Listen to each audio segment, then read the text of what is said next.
ክቡራትና ክቡራን በሀገር ውስጥም ከሀገር ውጭም ያላችሁ የሞብል ቃለ ሕይወት ቤተክርስቲያን ምእመናን ባለፈው እንደጀመርነው የኮርነስ ስራ አሳይተናችሁ ነበር የደረስንበትን።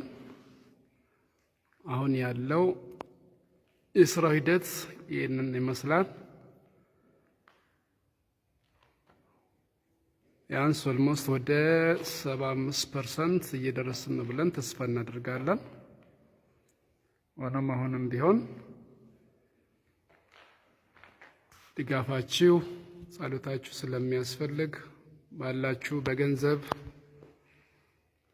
በጸሎት በሀገር ውስጥም ከሀገር ውጭም ያላችሁ ድጋፋችሁን ስለምንፈልግ እጃችሁን በመዘርጋት የዚህ የበረከቱ ተካፋዮች እንድትሆኑ በጌታ ፍቅር ልናሳስባችሁ እንወዳለን።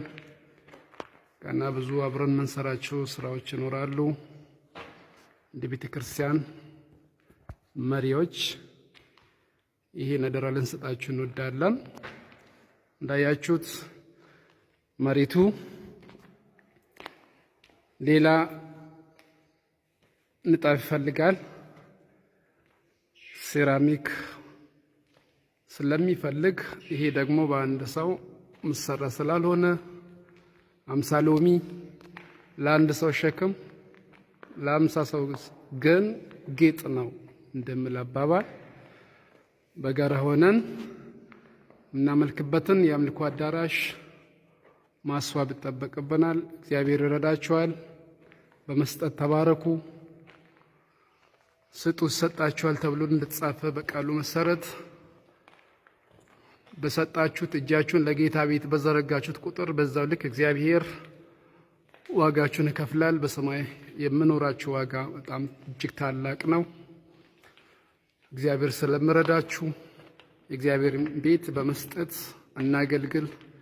እግዚአብሔር ዘመናችሁን ይባርክ። ነገሌ አርሲ ሞብል ቁጥር 3 ቃለ ሕይወት አጥቢያ ቤተ ክርስቲያን